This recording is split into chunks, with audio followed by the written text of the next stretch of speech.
Signalgate is not going to go away.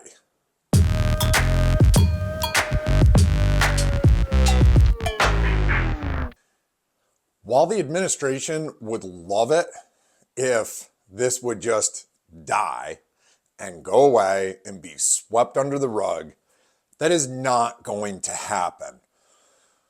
If the Democrats and even the non-MAGA Republicans, the centrists, the progressives, if they do not seize on this opportunity to hammer this administration and show America and the rest of the world how utterly unqualified and inadequate they are, this would be a massive, massive loss and a huge disservice to their voting base, their voters, their supporters, and honestly, to all of America and to the world. So let's get into this a little bit more. All right, on day one of testimony, Tulsi Gabbard, she's blatantly lying, right? So Tulsi Gabbard is repeatedly questioned as to the Signal chat group showing targets, talking about ordinances, what weapon systems are used, and the times. Those three things are indeed classified and top secret information. But on day one of testimony, before day one of testimony, when this all broke, Tulsi Gabbard said she didn't remember being in the conversation. Then, on day one of testimony, now suddenly, yes, she was in the conversation. She was in the group chat. But now on day one of testimony, she does not remember if times of the bombing were mentioned. Lies. She does not remember if targets were mentioned. Lies. She does not remember what weapon systems were discussed. Lies. Then, on day two of testimony, Tulsi Gabbard then said that she misremembered. Did this conversation at some point include information on weapons packages, targets, or timing? Not that I'm aware of. Director Gabbard, same question. Same answer, and defer to the Department of Defense on that question. Well, those are two different answers, but you're saying that was not part of the conversation. My knowledge. The precise operational issues were not part of this conversation. Correct. My answer yesterday was based on my recollection, or the lack thereof, on the details that were posted there. I was not, and what was shared today reflects the fact that I was not directly involved with that part of the Signal chat, and replied at the end reflecting the effects, the very brief effects that the National Security Advisor had shared. So it's your testimony that less than 2 weeks ago, you were on a Signal chat that had all of this information about F-18s and MQ-9 Reapers and targets on strike, and you in that 2-week period simply forgot that that was there. That's your testimony? My testimony is I did not recall the exact details of what was included there. That was not your testimony. Your testimony was that you were not aware of anything related to weapons packages, targets, and timing. She misremembered. Don't ever forget that word, because if you are ever forced to testify in a trial, or if you are ever questioned by authorities, that's all you need to say now. All you need to say is, the first time you're questioned, just say, I don't remember that happening. Not to my recollection. And then if you're ever caught in that lie, all you have to do is say, I misremembered. I misremembered. I want to go back to the confirmation hearing for Tulsi Gabbard and how much she was questioned because of her ties to Russia and because she is woefully inadequate and unqualified for this job. You want to talk to the left and the Democrats and the woke liberals about DEI programs. Well, guess what? You're looking at it right here. Tulsi Gabbard is so unqualified for this job. I'm not sure she's as unqualified as drunk Pete Hegseth, though. And that's what we're getting to next. Because at the press conference yesterday, well, we'll get to the press conference in a second with KKK Katie Leavitt.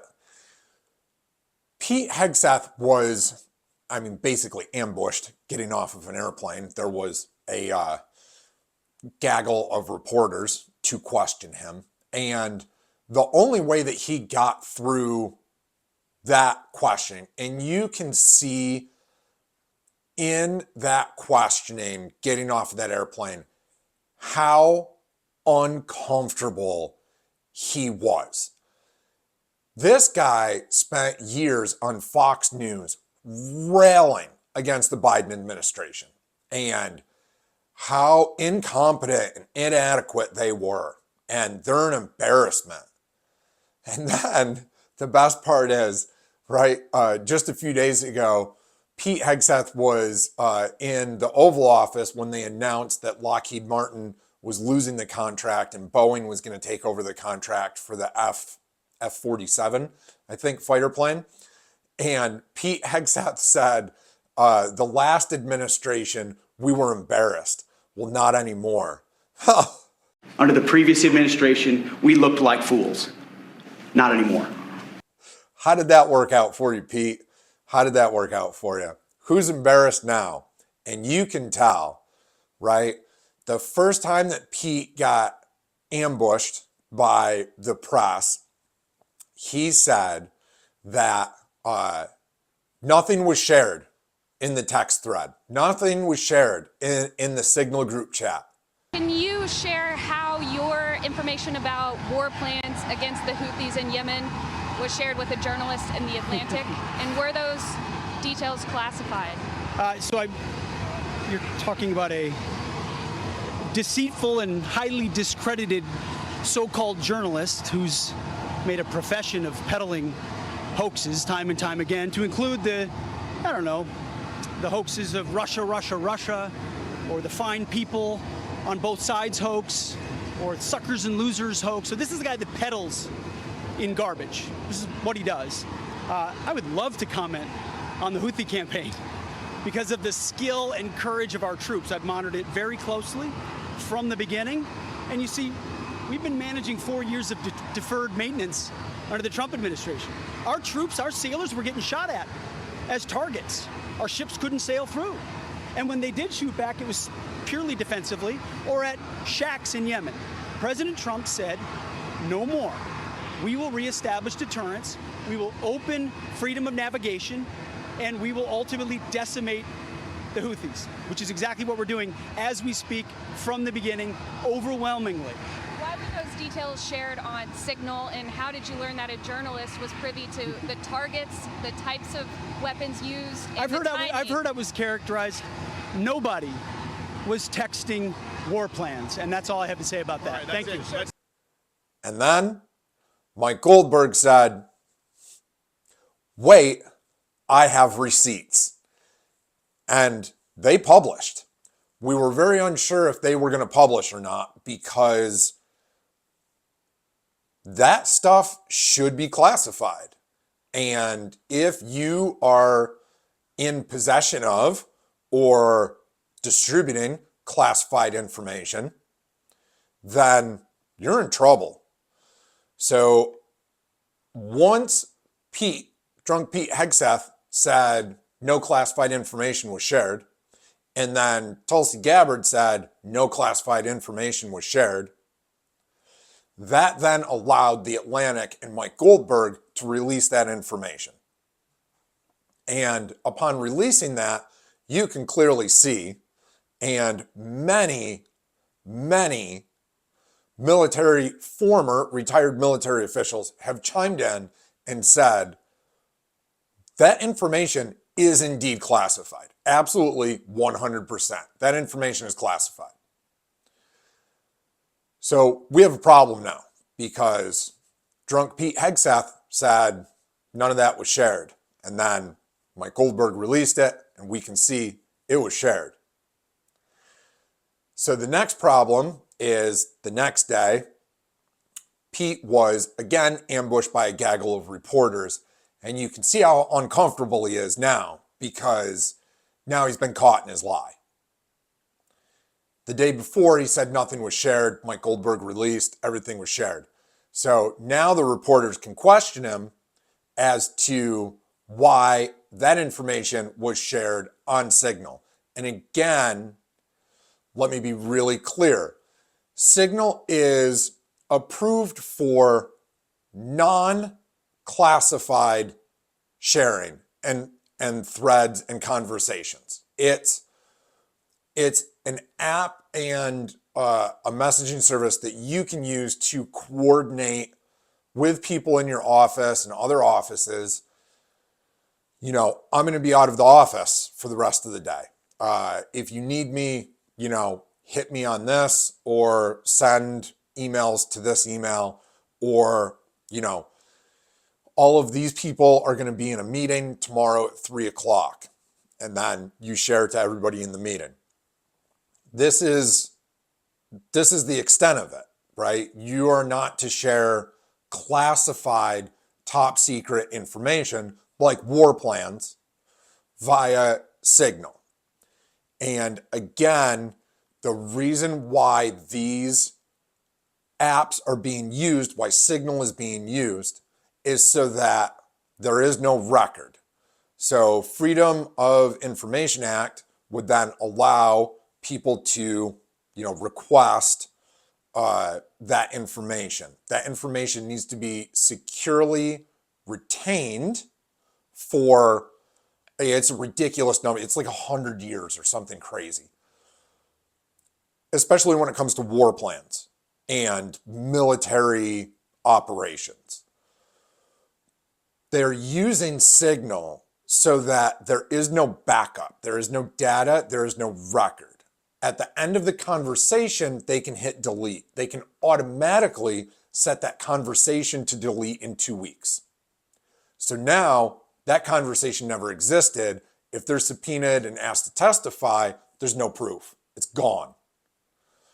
So this is a major problem. This is why Signalgate is going to continue. So getting back to drunk Pete Hegseth, you can see how uncomfortable he is getting ambushed by this group of reporters questioning him. And he just starts yelling at the reporters saying, you know, I'm very proud of the job that we did, and we did a great job, and our military is great, and America is great. And that's it. He basically doesn't answer any of the questions. So this becomes a problem because now we get to the press conference with KKK Katie Leavitt, and she is asked point blank why classified information was shared over Signal when it shouldn't be. Katie Leavitt then says that drunk Pete Hegseth told us that that information wasn't classified, and I will defer you to drunk Pete. Here's the problem, and I'm going to rob this analogy because I heard it yesterday on a different news show, is that Katie Leavitt deferring to Drunk Pete. Drunk Pete is like O.J. Simpson. And you literally just asked O.J. Simpson if he killed her, if he killed his wife. And of course, O.J.'s going to be like, no, I didn't do it. So then it's right. So now Katie Leavitt is just going, oh, I'll defer you to Pete. Pete said he didn't do it. Well, Pete's guilty. So of course, Pete's going to say he didn't do it. Come on, like, this is ridiculous. What kind of circle jerk is this, right? So every single one of these people is just going to go like this and just point the finger, right? We're in the Spider-Man meme, right? Where they all take their mask off. They all go like this, right? They're all pointing to each other, right?